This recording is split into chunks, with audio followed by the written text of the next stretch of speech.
मैं आपका हमारे इस चैनल में स्वागत करता हूँ। आशा करता हूँ आप सभी अच्छे होंगे और प्रभु के वचन में बढ़ रहे होंगे। आज हम लोग देखेंगे प्रार्थना के विषय में। प्रार्थना में हमें क्या क्या जरूरी है और किन किन बातों का हमें ध्यान रखना चाहिए, ये सब बातें आज हम देखेंगे बाइबल के अनुसार। आइए हम प्रार्थना में हमें सबसे ज्यादा जरूरी होता है विश्वास रखना। अगर हम अपने प्रार्थना में विश्वास नहीं रखते हैं तो हमारा प्रार्थना विफल हो सकता है। इसलिए हमें प्रार्थना में विश्वास रखना ही पड़ेगा और हम जो भी प्रार्थना करेंगे पूरे विश्वास से करेंगे और हमारी प्रार्थना सुनी जाएगी। आइए हम देखते हैं बाइबल में प्रार्थना में विश्वास के विषय में क्या लिखा गया है। यह देखने के लिए हम निकालेंगे भजन संहिता 62 अध्याय 8 पद। आइए निकालते। हे लोगों, हर समय उस पर भरोसा रखो, उससे अपने अपने मन की बातें खोलकर कहो। देखिए, जैसा यहाँ लिखा गया है कि हर समय उस पर भरोसा रखो। भरोसा मतलब विश्वास। हम जिससे प्रार्थना कर रहे हैं मतलब परमेश्वर से, मतलब परमेश्वर पर हमें हमेशा भरोसा रखना है और प्रार्थना में लगे रहना। अगर हम भरोसे के साथ प्रार्थना करते हैं तो हमारा प्रार्थना जरूर सुना जाएगा और हम अपने प्रार्थना में सफल भी होंगे। आप लोग देखिएगा, भजन संहिता 62 अध्याय 8 पद में लिखा गया है, हे लोगों हर समय उस पर भरोसा रखो। हर समय मतलब जब भी प्रार्थना करिए भरोसे के साथ करिए, अपना भरोसा कमजोर मत होने दीजिए। इसके साथ ही आइए हम देखते हैं याकूब 1 अध्याय 6 से 7। आइए हम देखते हैं याकूब 1 अध्याय 6 पद में क्या लिखा गया है। बाइबल का पाठ करते हैं।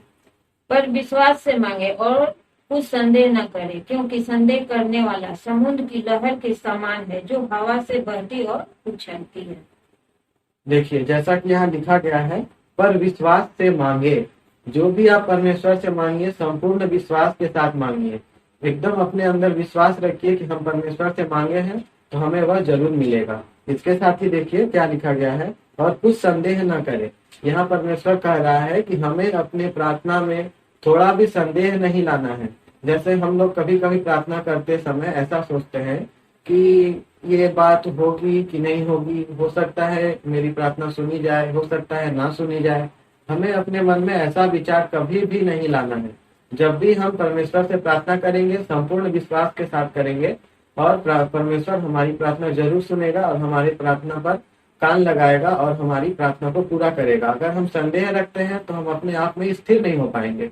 जैसा कि देखिए यहाँ क्या लिखा गया है, क्योंकि संदेह करने वाला समुद्र की लहरों के समान है, जो हवा से बहती और उछलती है। परमेश्वर ने कहा है कि जो संदेह रखता है अपनी प्रार्थना में वह समुद्र की लहर के समान होता है, वह कभी भी स्थिर नहीं रह सकता। मतलब कि हम लोग समुद्र में देखते हैं कि जब भी हवा चलती है तो समुद्र का लहर किसी भी तरफ निकल पड़ता है, उसका कोई दिशा नहीं है और वह कहाँ से शुरू होगा कहाँ जाकर रुकेगा ये कोई नहीं बता सकता। ऐसे ही परमेश्वर कह रहा है, अगर हम अपने प्रार्थना में विश्वास नहीं रखते हैं तो हम भी उसी लहर के समान हो जाएंगे। हम कहाँ से शुरू होंगे कहाँ जाकर खत्म होंगे, हमारी क्या दिशा होगी कोई ठीक नहीं रहेगा और हमारा कोई अस्तित्व नहीं रहेगा। इसलिए जो भी प्रार्थना करिए परमेश्वर से पूरे विश्वास के साथ करिए, हमारी प्रार्थना जरूर सुनी जाएगी अगर हमारे प्रार्थना में विश्वास होगा। इसके साथ ही आइए हम देखते हैं मरकुस 11 अध्याय 22 से 24 में क्या लिखा गया है। यीशु ने उसको उत्तर दिया, परमेश्वर पर विश्वास रखो। मैं तुमसे सच कहता हूँ कि जो कोई इस पहाड़ से कहे तू उतर जा और समुद्र में जा पड़, और अपने मन में संदेह न करे वरन परिस्थिति कर ले कि जो कहता हूँ वह हो जाए, तो उसके लिए वही हो जाए। इसलिए मैं तुमसे कहता हूँ कि जो कुछ तुम प्रार्थना करके मांगो तो प्रतीति कर लो कि तुम्हें मिल गया और तुम्हारे लिए हो जाए। देखिए यहाँ क्या क्या लिखा गया है। यीशु ने उसको उत्तर दिया, परमेश्वर पर विश्वास रखो। मतलब कि पीछे भी हम लोगों ने पढ़ा है कि परमेश्वर पर हमें विश्वास रखना है, जो भी प्रार्थना करना है विश्वास के साथ करना है। आगे देखते हैं, मैं तुमसे सच कहता हूँ कि जो कोई इस पहाड़ से कहे तू उखड़ जा और समुद्र में जा पड़, और अपने मन में संदेह न करे वरन प्रतीति करे कि जो कुछ कहता हूँ वह हो जाएगा, तो उसके लिए वही होगा।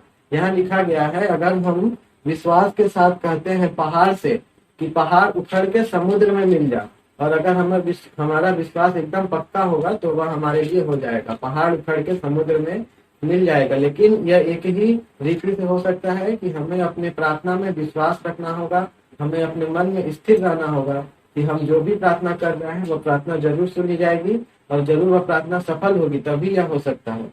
इसके साथ ही देखिए आगे क्या लिखा गया है, इसलिए मैं तुमसे कहता हूँ कि जो कुछ तुम प्रार्थना में मांगो तो प्रतिज्ञा कर लो कि तुम्हें मिल गया और तुम्हारे लिए हो जाएगा। जैसा कि पहले ही हमने देखा था कि हमें जब भी प्रार्थना करना है तो यह मान लेना है कि हमने जो प्रार्थना किया है वो सफल हो चुका है। हमने परमेश्वर से जो भी मांगा है वह हमें मिल चुका है। अगर हम संदेह रखते हैं तो हमारा प्रार्थना विफल भी हो सकता है। इसलिए हमें अपने प्रार्थना में हमेशा विश्वास रखना है। जैसा बाइबल बता रहा है कि अगर आपके प्रार्थना में विश्वास है तो आपका प्रार्थना जरूर सुना जाएगा। आइए हम देखते हैं मत्ती के 18 अध्याय 19 से 20 में क्या लिखा गया है। मत्ती 18 अध्याय 19 से 20 पाठ करते हैं। फिर मैं तुमसे कहता हूँ, यदि तुम में से दो जन पृथ्वी पर किसी बात के लिए एक मन होकर उससे मांगे तो वह मेरे पिता की ओर से जो स्वर्ग में है उनके लिए हो जाएगी। क्योंकि जहाँ 2 या 3 मेरे नाम पर इकट्ठे होते हैं वहाँ मैं उनके बीच में होता हूँ। देखिए यहाँ लिखा गया है, फिर मैं तुमसे कहता हूँ यदि तुम में से 2 जन पृथ्वी पर किसी बात के लिए एक मन होकर उसे मांगे तो वह मेरे पिता की ओर से जो स्वर्ग में है उसके लिए हो जाएगी। यहाँ पे बताया गया है कि हम प्रार्थना कर रहे हैं तो हमारे प्रार्थना में विश्वास तो रखना ही है, लेकिन इसके साथ ही अगर हम में से 2 जन एक मन होकर मतलब एक साथ किसी भी वस्तु के लिए, चाहे वो कोई भी चीज हो, उसके लिए प्रार्थना करते हैं तो वह प्रार्थना जरूर हमारी सुनी जाएगी। जैसा कि यहाँ लिखा गया है, क्योंकि जहाँ 2 या 3 मेरे नाम से इकट्ठा होते हैं वहां मैं उनके बीच होता हूँ। यहाँ प्रभु यीशु मसीह ने कहा है कि जहाँ 2 या 3 लोग मेरे नाम से इकट्ठा होते हैं वहां मैं स्वयं उनके बीच रहता हूँ। मतलब अगर हम 2 या 3 लोग उनके नाम से इकट्ठा होते हैं तो वे हमारे बीच उपस्थित रहते हैं और हमारी प्रार्थना को सुनते हैं और हमारी प्रार्थना को पूरा करते हैं। तो अभी तक हम लोगों ने देखा कि प्रार्थना में हमें किस प्रकार से विश्वास लाना है और विश्वास लाने से हमें क्या फल मिलेगा और विश्वास नहीं लाने से हमें क्या घटी हो सकती है। इसके साथ ही आइए हम देखते हैं कि प्रार्थना में विश्वास तो जरूरी है और इसके साथ ही हमें दिन में कितनी बार प्रार्थना करना चाहिए, कितनी आवश्यकता है हमें प्रार्थना करने की, यह देखने के लिए हम लोग निकालेंगे भजन संहिता 55 अध्याय 17 पद। आइए निकालते हैं भजन संहिता 55 अध्याय 17 पद पाठ करते हैं। सांझ को, भोर को, दोपहर को, 3 पहर मैं दुहाई दूंगा और कराहता रहूंगा और वह मेरा शब्द सुन लेगा। देखिए जैसा कि मैंने कहा हमें कितनी बार प्रार्थना करने की आवश्यकता है हम वह देखेंगे। तो देखिए हम देखते हैं कि भजन संहिता 55 अध्याय 17 पद में लिखा गया है, सांझ को, भोर को, दोपहर को, 3 पहर मैं दुहाई दूंगा और कराहता रहूंगा। इससे साफ साफ पता चलता है कि हमें दिन में कम से कम 3 बार प्रार्थना करना ही है। वह 3 बार कौन कौन सा समय है? शाम के समय, भोर के समय मतलब सुबह के समय और दोपहर के समय। इन 3 समयों पर हमें परमेश्वर से प्रार्थना करना है, पूरे विश्वास के साथ प्रार्थना करना है और 2 या 3 लोग इकट्ठे होकर प्रार्थना करेंगे तो हमारी प्रार्थना जरूर सुनी जाएगी। प्रार्थना करते टाइम जरा भी अपने मन में संदेह नहीं लाना है और पूरे विश्वास के साथ प्रार्थना करना है तो हमारी प्रार्थना जरूर सुनी जाएगी। आइए हम देखते हैं थिस्सलुनीकियों 15 अध्याय 7 पद में क्या लिखा गया है, पाठ करते हैं। निरंतर प्रार्थना में लगे रहो। देखिए यहाँ लिखा गया है निरंतर प्रार्थना में लगे रहो, मतलब हमें हमेशा प्रार्थना में लगे ही रहना है पूरे विश्वास के साथ। चाहे कोई भी परिस्थिति हो, कैसी भी विपदा हो, सुख हो या दुख हो, हमेशा प्रार्थना में लगे ही रहना है। अगर हम प्रार्थना में नहीं लगे रहते हैं, अगर प्रार्थना करना छोड़ देते हैं तो हमारी जिंदगी किसी भी गलत दिशा में जा सकती है। इसलिए हमें हमेशा परमेश्वर से, प्रभु यीशु मसीह से प्रार्थना करते रहना है पूरी विश्वास के साथ और हमारी प्रार्थना जरूर सुनी जाएगी। पूरे विश्वास के साथ प्रार्थना करेंगे और जीवन में सफल होते जाएंगे। इसके साथ ही मैं आपको बताना चाहूंगा प्रार्थना के विषय में हमारा दूसरा पार्ट भी आएगा वीडियो का। उसमें हम लोग देखेंगे कि हमारी प्रार्थना में रुकावटें क्या क्या आती है और किस प्रकार हमारी प्रार्थना सफल नहीं होती है। इसके साथ ही आपको कुछ उदाहरण भी बताऊंगा जिनकी प्रार्थना पूर्ण रूप से सफल हुई थी क्योंकि उन्होंने पूरे विश्वास से प्रार्थना किया था। इसके साथ ही कहना चाहूंगा अगर वीडियो पसंद आई हो तो लाइक करें, शेयर करें और चैनल को सब्सक्राइब करना न भूलें।